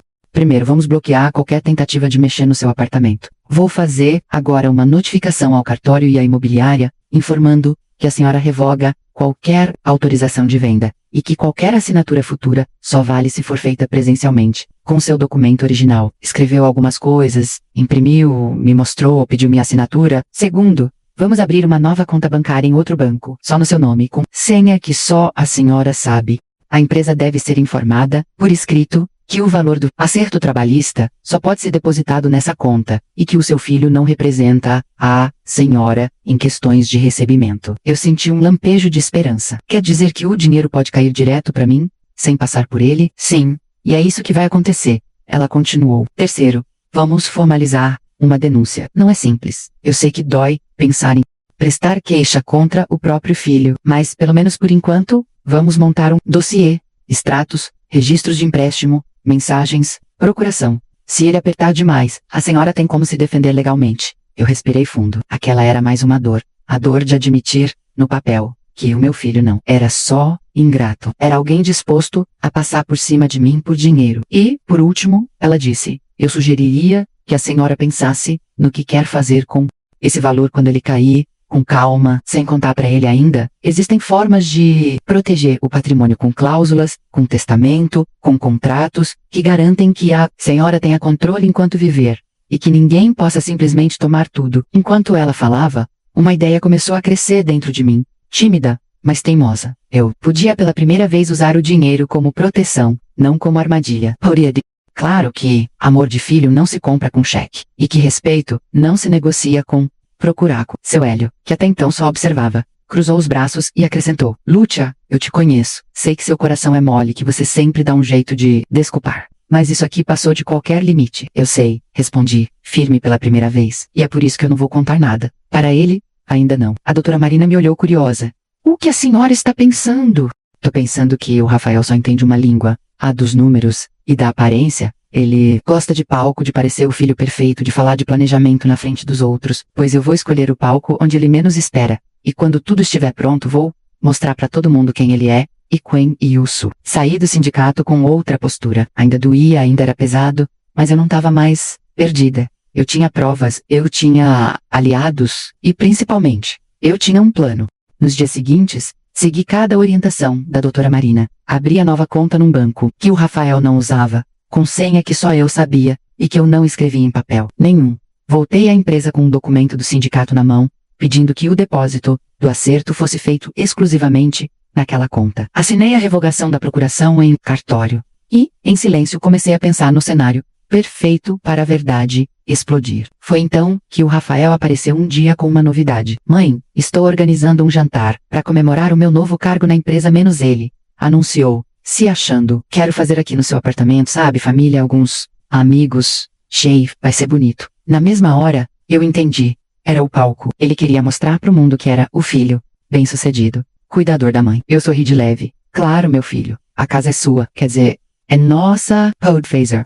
Enquanto ele falava dos planos do jantar, eu só pensava em uma coisa. Até lá, o dinheiro da empresa já teria caído na minha nova conta. E ele nem fazia ideia. Eu já sabia de tudo. Sabia dos empréstimos, dos investimentos, da tentativa de vender o meu apartamento, do plano de me enfiar num residencial qualquer, e eles nem imaginavam que eu tinha descoberto. Agora eu vou te contar como eu preparei, em silêncio, o dia em que toda a verdade viria à tona, bem no meio da festa em que o meu filho achava que seria o grande homenageado. Alguns dias depois daquela conversa no sindicato, o que a doutora Marina havia previsto, aconteceu. O dinheiro caiu. Eu lembro como se fosse agora do barulho do caixa eletrônico, cuspindo, o extrato, o papel, saiu devagar, e minhas mãos tremiam tanto, que eu quase rasguei. Quando olhei o saldo, precisei piscar 2, 3 vezes, o valor não era mais quase500 mil, com correções, juros e uma diferença que a empresa reconheceu, em cima da hora. Havia ali mais de 700 mil reais no meu nome. 700 mil. A mulher que uma semana antes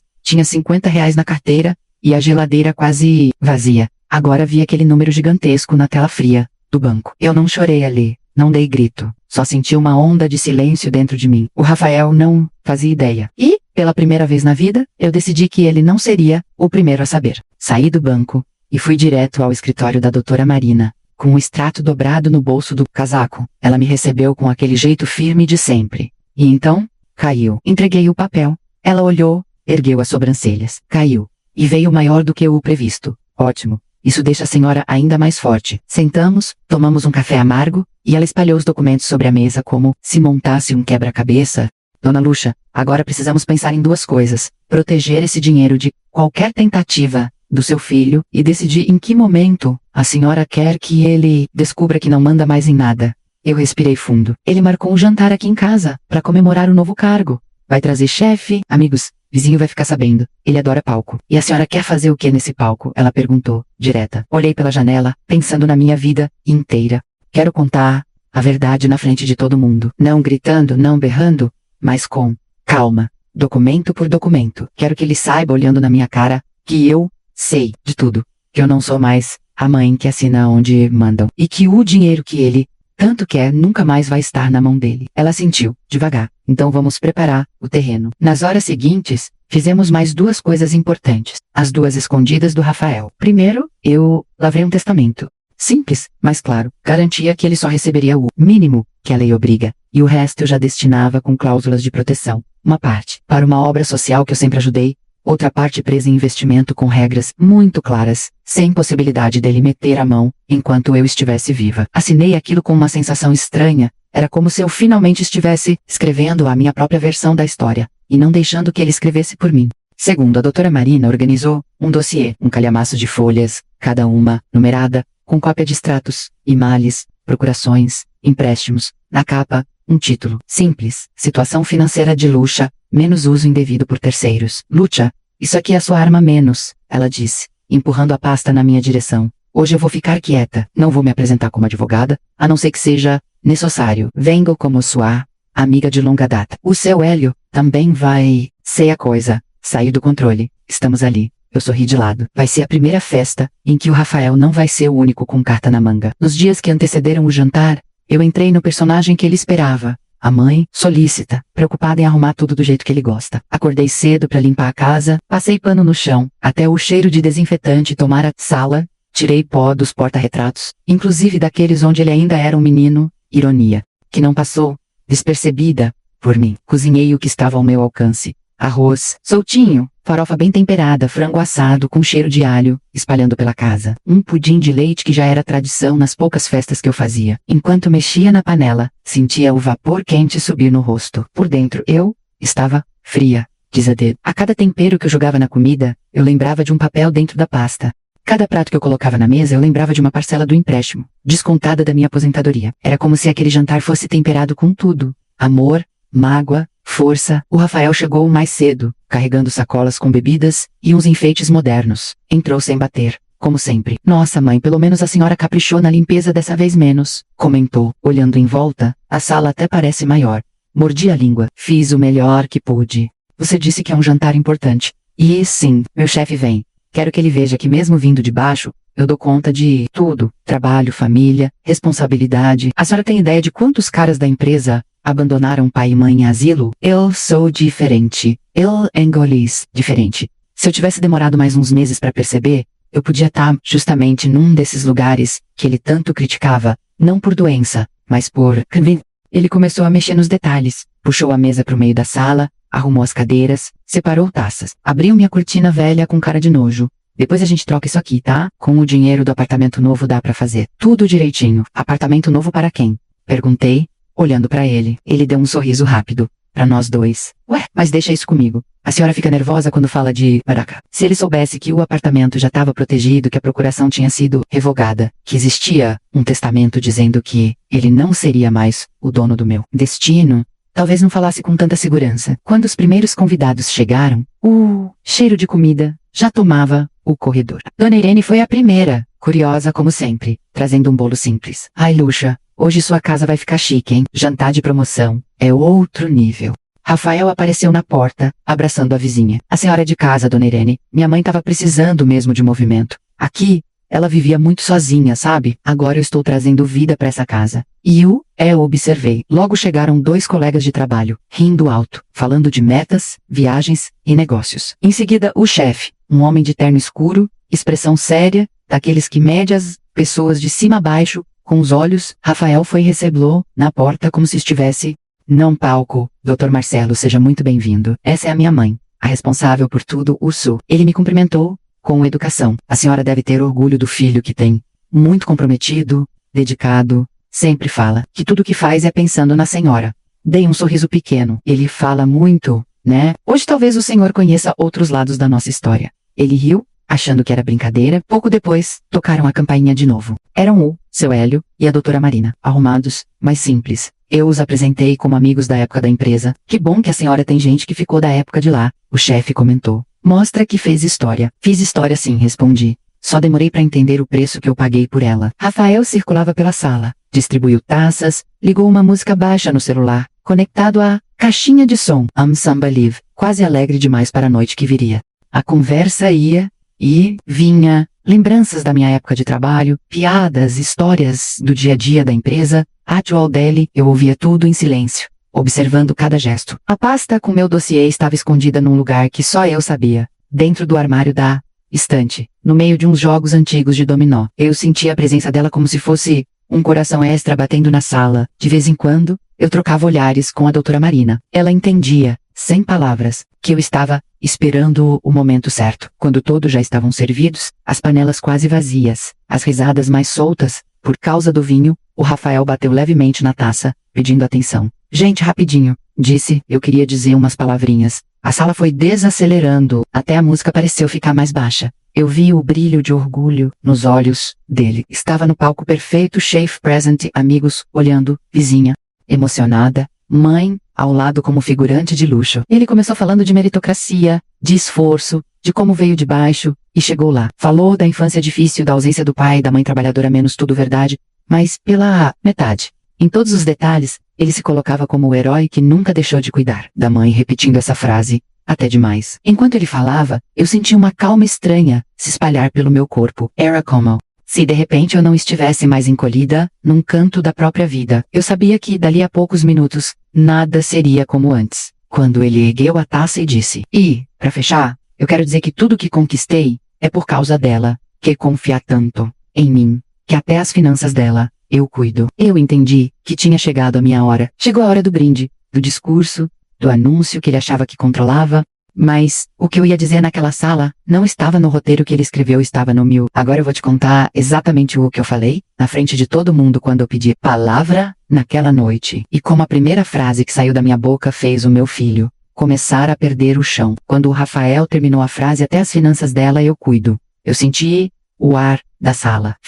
As taças levantadas, os sorrisos, tudo congelou um segundo na minha frente. Eu me levantei devagar, sentindo o joelho estalar, mas a voz, quando saiu, saiu firme. Então agora é a minha vez de falar. Todo mundo virou pra mim. A música estava baixa, mas eu fiz um gesto com a mão. Desliga isso, por favor. O que eu tenho pra dizer não combina com fundo musical. Rafael riu, meio desconcertado, e lá vem discurso da mãe coruja, hein? Tentou brincar, mas fala rápido, mãe. Senão o meu chefe vai achar que eu o cortei pela primeira vez na vida, na frente de todo mundo. O seu chefe, hoje vai achar muitas coisas, Rafael, e nenhuma delas é o que você está explorando. Um silêncio difícil caiu na sala. Vi a dona Irene apertar a taça contra o peito. O doutor Marcelo cruzou os braços, curioso. A doutora Marina e o seu Hélio me olhavam com aquele incentivo silencioso. Respirei fundo. Eu sou a Lucha. Trabalhei 40 anos na empresa que me esqueceu na hora de pagar o que me devia. Criei esse rapaz sozinha, vendendo aliança de casamento, virando noite, fazendo hora extra. Até semana passada, eu tinha R$ 50 na carteira e o cartão bloqueado. Pausei. E eu acreditava que isso era culpa da vida. Hoje eu sei que não era. Era culpa de alguém aqui dentro. O rei direto pro Rafael. Ele sorriu amarelo. Mãe, o que é isso? A senhora está exagerando de novo na frente de... Não estou exagerando, interrompi de novo. Tô contando o que aconteceu. E trouxe tudo por escrito, pra ninguém dizer que é drama de mãe. Fiz o caminho até a estante, abri o armário, peguei a pasta grossa que estava escondida. Entre os jogos de dominó, voltei devagar, sentindo todos os olhares em mim, coloquei a pasta em cima da mesa, ao lado das travessas vazias. Vocês estão vendo esse rapaz aqui? Perguntei, apontando para o Rafael. Esse que fala bonito de responsabilidade, de cuidar da mãe, de ser diferente dos filhos que largam os pés e macilo. Pois é, ele realmente é diferente. Ele quis fazer pior. O rosto dele ficou vermelho na hora. Mãe, chega, a senhora já tomou seu remédio hoje? Soltou, rindo nervoso, gente. Ela fica assim quando se emociona demais. Não usa a minha saúde pra me calar, Rafael. Falei fria. Eu não estou confusa. Confusa. Eu tava quando achava que você era incapaz de me trair. A sala pareceu encolher. Eu abri a pasta, tirei a primeira folha e ergui. Isso aqui é um formulário da empresa onde eu trabalhei a vida inteira. Tá no meu nome, mas com os dados bancários do Rafael como destinatário. Ele pediu que o dinheiro do meu processo trabalhista fosse direto para a conta dele, sem me conter nada. Olhei para o chefe dele, Dr. Marcelo. O senhor sabia que seu funcionário passou meses tentando receber um valor que não era dele? Ele franziu a testa. Não, dona Lucha, eu não sabia de nada disso. Rafael levantou as mãos, tentando tomar o controle. Mãe, isso aí é mal entendido. Eu só queria facilitar. Mal entendido é esquecer a chave na porta, Rafael. Isso aqui é plano. Peguei outra folha. Aqui tem um e-mail que você mandou pro jurídico dizendo que eu me confundo. Com números que é melhor falarem com você, eu que somei salário mínimo pra te pagar, faculdade. Virei, no seu e-mail, uma velha que não sabe ver extrato de banco. Vi um dos colegas dele cochichar pro outro, desconfortável. Peguei outro monte de papel, extratos. Esses aqui são extratos da minha poupança. Durante 2 anos, uma parte do meu dinheiro foi sendo transferida, aos pouquinhos, para uma conta de investimento, em nome do Rafael, mais de R$ 80 mil. Sem eu saber, sem eu autorizar, eu te expliquei sobre esses investimentos. Ele rebateu, já sem o sorriso. A senhora, que o esqueço. Engraçado que eu esqueci, mas o banco não, respondi, apontando para a doutora. Marina, a advogada aqui pediu os registros. Tá tudo com CPF, data, hora. Quem esqueceu de me avisar foi você.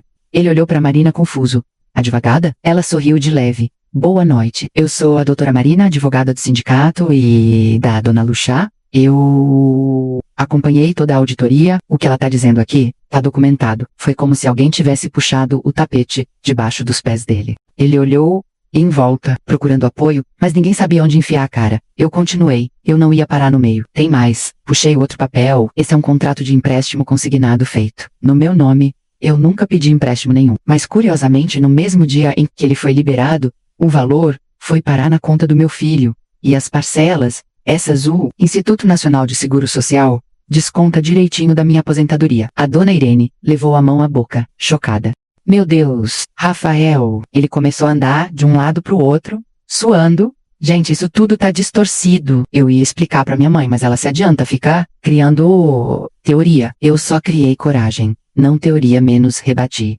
E falta a melhor parte. Peguei, com certa lentidão, a cópia da procuração do cartório. Aquele papel pesado que quase me tirou o chão quando vi pela primeira vez. Essa aqui é uma procuração pública. Nela, eu supostamente autorizo Rafael a vender o meu apartamento, receber o dinheiro, assinar tudo, sem eu precisar aparecer. Com esse papel, ele poderia ter me deixado sem casa e posto o dinheiro no bolso. A sorte é que a imobiliária exigiu minha presença. Olhei fundo nos olhos dele. Me diz, Rafael, para qual residencial simples você ia me mandar depois de vender a minha casa e pegar o dinheiro da empresa? Ele ficou branco. O chefe dele pigarreou. Residential? Perguntou, confuso. A doutora Marina, calma, completou.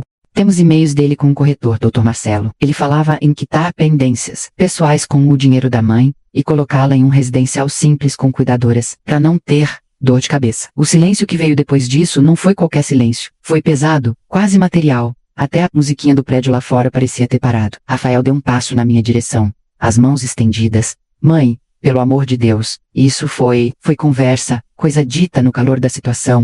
Eu nunca ia te abandonar. Eu sempre cuidei de tudo. Cuidou de tudo de um jeito muito conveniente para você. Respondi, mas agora fiquei de pé, mais ereta do que em muitos anos. Eu vim aqui hoje, nessa festa que você planejou, para mostrar que é o filho perfeito. Para avisar que o roteiro mudou, o dinheiro da empresa já caiu. Abri a bolsa, tirei um envelope dobrado ao meio. A luz da sala bateu na borda do cheque, como se fosse um espelho. Aqui está o cheque nominal, no meu nome com o valor corrigido, mais de 700.000 reais. Os olhos dele grudaram naquele papel como se fosse a única coisa que existia ali. Ele caiu numa conta nova num banco que você não conhece só no meu nome com senha que só eu sei. Você não manda mais em nada do que é meu, Rafael, nem na minha aposentadoria, nem na minha casa, nem no meu futuro. Ele engoliu seco. A máscara de filho cuidador estava no chão, em pedaços. Mas nós somos família, mãe. A senhora não pode fazer isso comigo. Eu contei. Com esse dinheiro, eu estou cheio de dívida. Eu coloquei muito investimento em meu.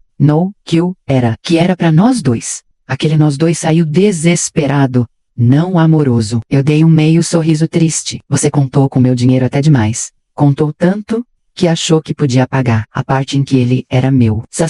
Eu também contei uma coisa, Rafael. Contei com o seu caráter.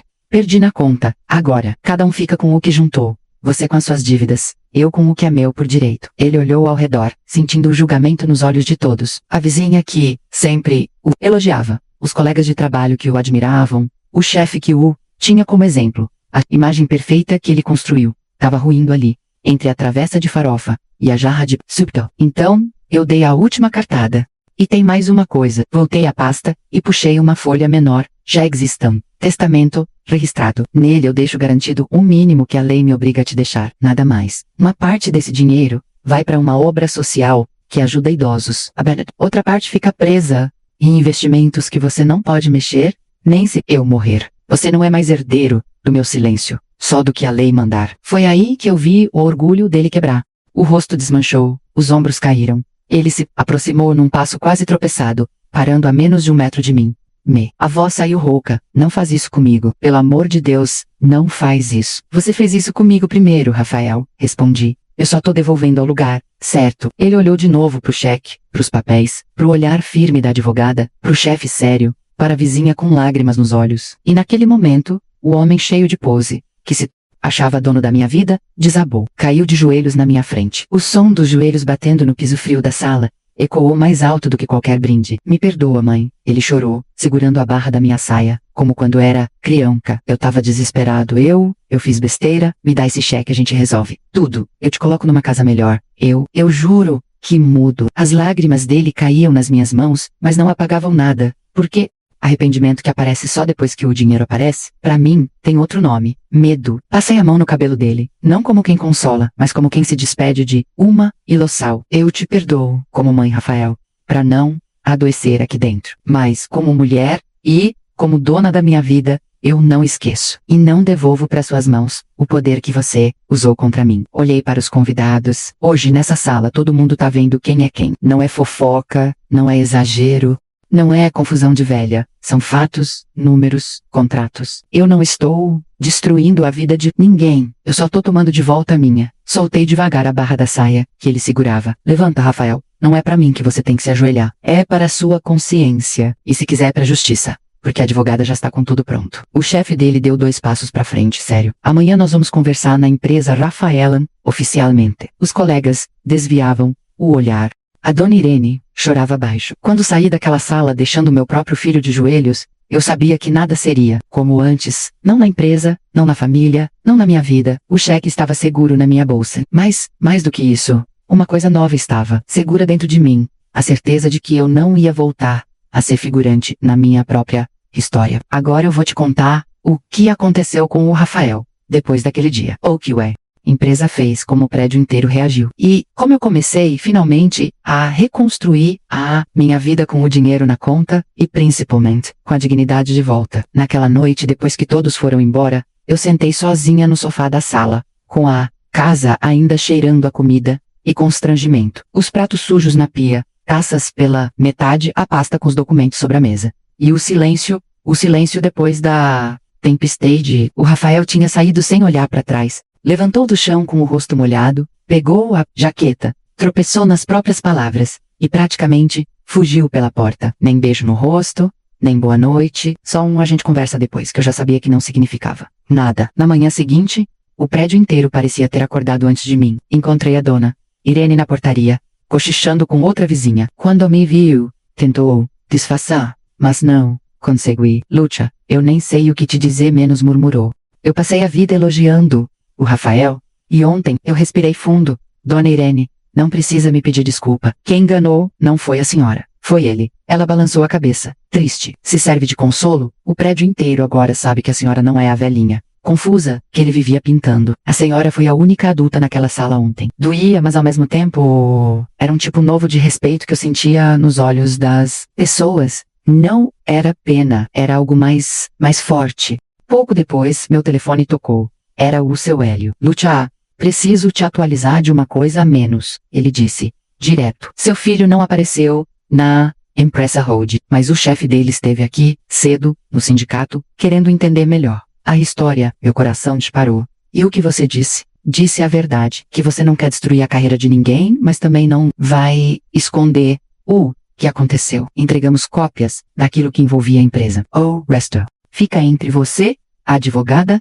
e a justiça se necessário. No fim da tarde a doutora Marina me ligou também. Dona Lucha, a empresa abriu uma investigação interna. Pelo que houve, o Rafael vai ser afastado do cargo de confiança. Não sei se vão demitir agora, mas a imagem dele lá dentro mudou. Fiquei em silêncio por alguns segundos. Eu não queria ver meu filho desempregado. Confessei, mas também não posso fingir que nada aconteceu. Ninguém aqui está torcendo pela ruína de ninguém, menos ela respondeu. Calma, só. Estamos colocando consequência em cima de escolha. Ele escolheu usar o seu nome e a sua história como trampolim. Agora, vai ter que aprender a subir sem pisar em você. Alguns dias depois, o próprio Rafael me mandou mensagem pela primeira vez, desde o jantar. Não ligou. Escreveu. Mãe, fui tirado do cargo. Não fui demitido, mas me jogaram para um setor menor. Sem equipe, sem projeto. Estão me tratando como se eu fosse um monstro. A senhora conseguiu o que queria? Feliz agora? Li aquela mensagem várias vezes. Tantas vezes que já sabia cada palavra de cor. Começo. Senti culpa. Era automático, quase um reflexo.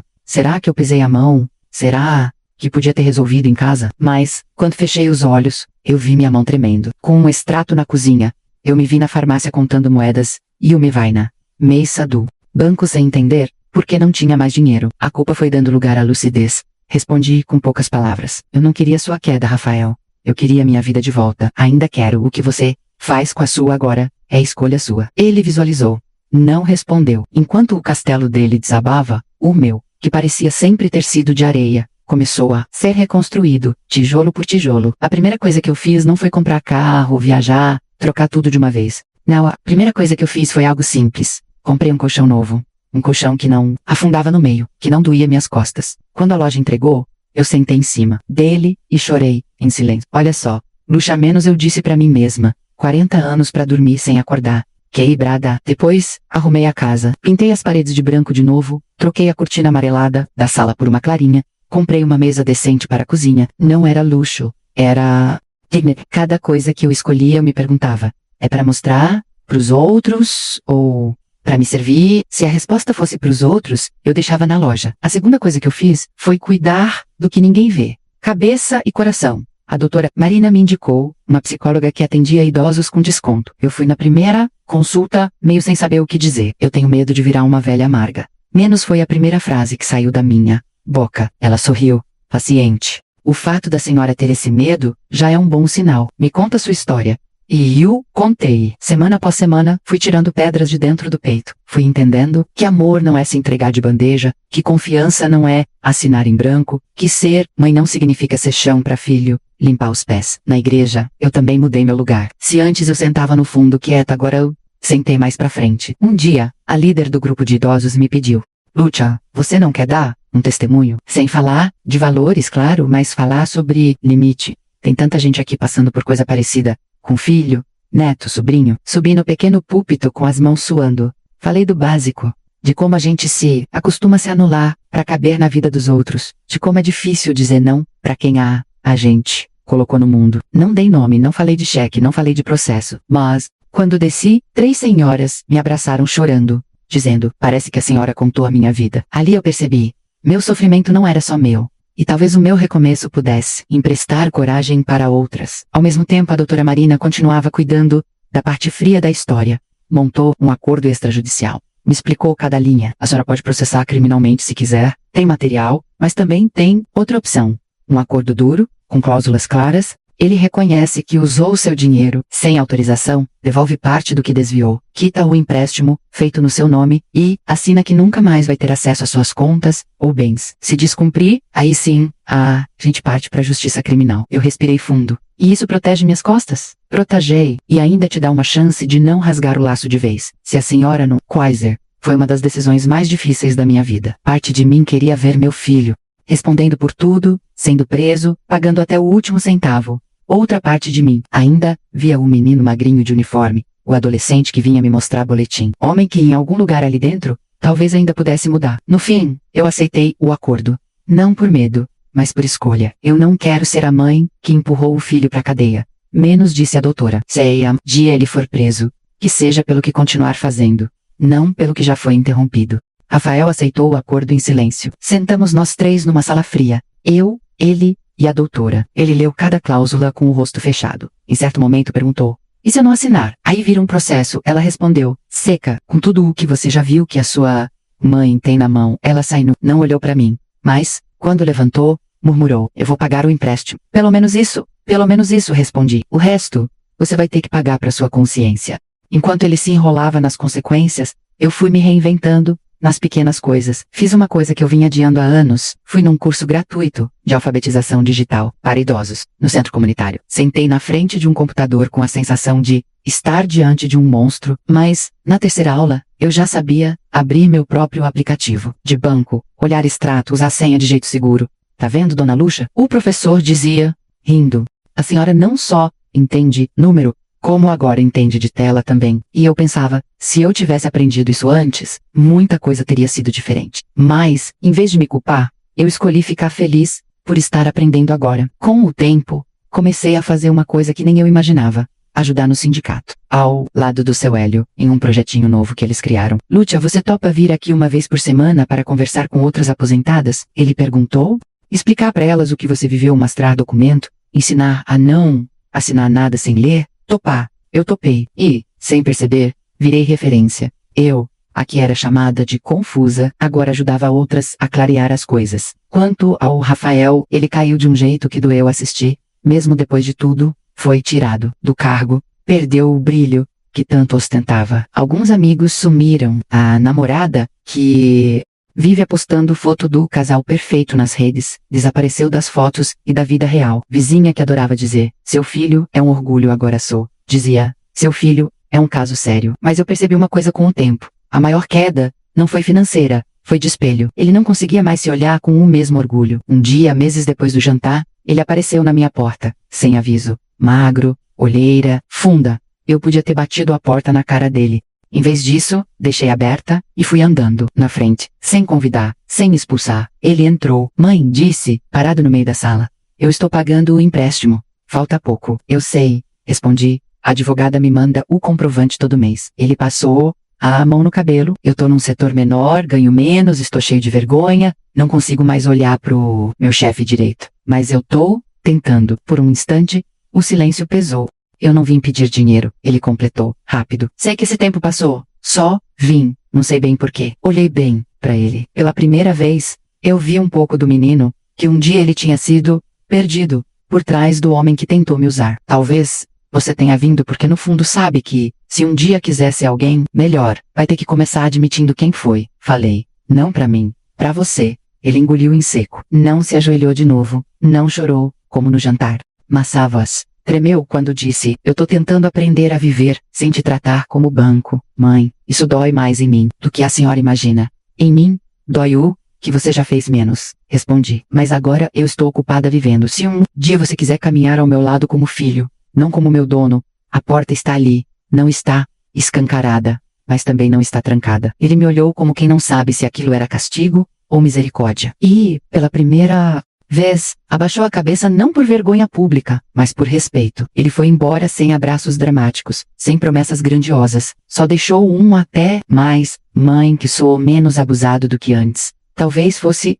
o começo de alguma coisa. Talvez não, mas pela primeira vez, o futuro dele não definia o meu. Hoje eu tenho a conta no banco no meu nome, o apartamento no meu nome, o dinheiro protegido, mas principalmente a vida no meu nome. Faço meus planos, penso numa pequena viagem para conhecer o mar de verdade, faço lista de livros que quero ler, de cursos bobos que quero fazer, jardinagem, artesanato, o que me dar na telha. E, olhando para tudo o que o Rafael perdeu, menos cargo, status, imagem, eu percebo, o mais importante dessa história nunca foi a punição dele. O mais importante foi o que eu ganhei. Agora eu vou te contar quem eu me tornei depois de tudo isso. Como eu vivi, como eu aprendi a me amar sem me sacrificar inteira, e qual foi a maior lição que essa história me deixou. Hoje, enquanto eu te conto essa parte da história, faz quase 2 anos daquela noite em que o meu filho se ajoelhou na minha frente por causa de um cheque. Muita coisa mudou desde então. E curiosamente, a mudança mais importante não foi no número da minha conta bancária,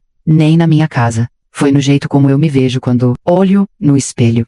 Eu ainda sou a mesma Luxa de 68 anos, cabelos brancos teimosos, joelho que reclama. Quando sobe escada, mãos marcadas de tanto esfregar chão e digitar papel. Mas, por dentro, eu não sou mais a mesma mulher que aceitava assinar tudo o que colocavam na minha frente, por amor. Hoje eu acordo num quarto que parece simples, mas que tem uma coisa que eu não tinha há muito tempo. Paz. Meu dia começa com café passado na hora, pão fresco e às vezes fruta que eu compro.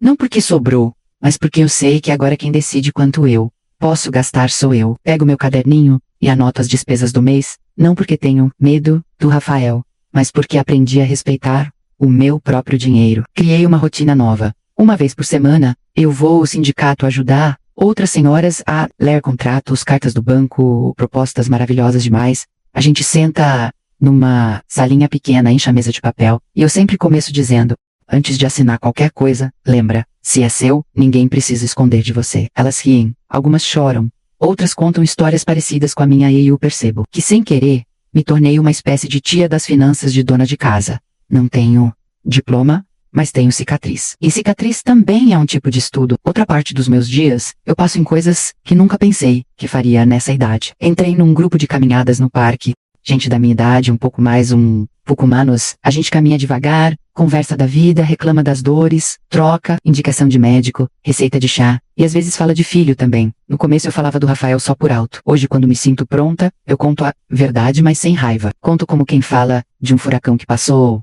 destruiu muita coisa, mas também levou embora o que já não prestava. Com o dinheiro do acerto trabalhista, eu poderia ter comprado um apartamento maior, num bairro mais caro. Poderia ter feito questão de mostrar para todo mundo que fiquei rica, mas escolhi ficar onde estava, só deixando meu cantinho mais confortável. A única coisa que eu me dei de luxo foi uma viagem pequena, mas enorme para mim. Fui conhecer o março. Fiquei numa pousadinha simples, 2 dias. Na primeira vez em que pisei na areia e senti a água gelada batendo no meu tornozelo, eu chorei. Não por saudade de alguém, nem por dor. Chorei de alívio. Eu passei a vida inteira trabalhando para pagar conta. E só agora tô vivendo um pedaço do sonho que era meu, pensei, olhando aquele horizonte sem parede. Quando voltei, trouxe um potinho com um pouco de areia dentro. Coloquei na estante, do lado das fotos antigas do Rafael criança. Não para apagar o passado, mas para lembrar que, além de ser mãe, eu também sou mulher, pessoa, indivíduo, que a minha vida não começa, nem termina nele. E o Rafael, onde entra nessa nova fase? Ele ainda existe. Ainda é meu filho. Ainda dói às vezes. Depois do acordo, ele levou um tempo para olhar de novo na minha cara sem se encolher. Setor menor da empresa virou uma espécie de castigo silencioso. O salário diminuiu, as contas bateram forte na porta, e pela primeira vez,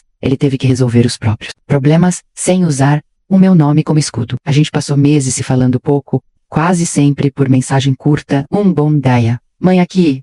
Como está a saúde? Ali. No começo, soava educado demais, como se ele estivesse falando com uma desconhecida. Mas eu entendi, reconstruir também tem esses silêncios duros. Um dia, ele me chamou para tomar um café na padaria perto de casa. Eu estranhei, mas fui. Ele já estava lá, sem terno, sem relógio caro, com olheiras fundas, mas com um olhar diferente, menos arrogante. Mãe, eu tô fazendo terapia. Menos ele soltou, sem rodeio.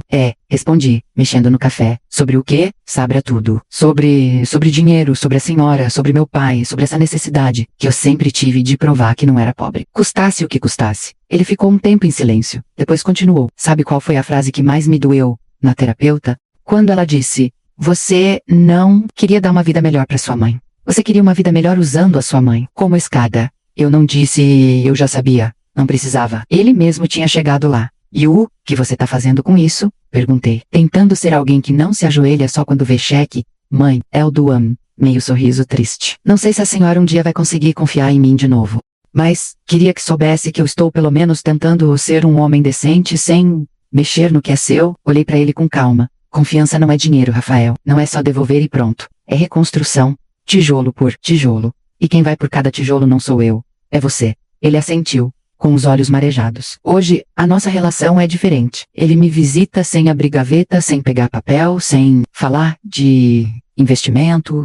Às vezes vem só para comer uma comida simples, assistir um jogo na TV, perguntar como foi minha semana no sindicato. Não é perfeito. Às vezes eu vejo um brilho de ansiedade quando ele fala de dinheiro, de pleno, do futuro. Eu também tenho meus momentos de medo, de lembrar do passado. Mas, agora, eu tenho uma coisa que antes eu não tinha: limite. Se ele toca em assunto que me invade, eu digo não. Se faz piada com minha capacidade, eu corto. Na hora, se tenta dar opinião onde não foi chamado, eu aviso. Meu filho, aqui quem decide sou eu. Você cuida da sua vida, eu cuido da minha. Se for pra andar junto, que seja lado a lado, não em cima de mim. Aprendi que dizer não também é um jeito de amar. Amar a mim mesma, primeiro, e, às vezes, amar o outro, impedindo que ele continue sendo alguém ruim. Quando eu olho para trás, vejo pelo menos 6 grandes reviravoltas nessa história. A ligação da empresa quando eu achava que estava falida, a descoberta de que o meu filho já sabia do dinheiro antes de mim, a descoberta das transferências e do empréstimo no meu nome, a revogação da procuração e o dinheiro caindo numa conta que ele não controla. O dia em que ele se ajoelhou na minha sala, não por amor, mas por medo de perder o que nunca foi dele. E por fim, essa virada silenciosa, eu aprendendo que a maior riqueza não é o que o banco mostra, é o que eu aprendi a não deixar ninguém tirar de mim de novo. Hoje, se você me perguntar qual é a moral dessa história, eu te respondo assim: amor sem limite vira ferramenta de quem não sabe amar. Dinheiro sem clareza vira arma na mão errada. Família sem respeito vira só um sobrenome bonito, enfeitando traição. Eu aprendi que mãe não é cofre, não é escada, não é seguro de vida. Mãe é pessoa. E pessoa tem direito de dizer basta antes de ser arrancada da própria história. Se eu pudesse falar com qualquer mulher que esteja me ouvindo agora, eu diria: não espere alguém cancelar sua conta para você perceber que cancelaram você da própria vida primeiro. Não espere um cheque aparecer para descobrir que quem sempre teve valor era você. Não. Ou dinheiro. Não aceite ser tratada como incapaz por quem só tem medo de perder o controle do que é. Hoje, eu durmo num colchão confortável, com o coração mais leve, sabendo que pode acabar, mas o que eu finalmente sou, ninguém tira. E essa, no fim, foi a maior lição da minha vida.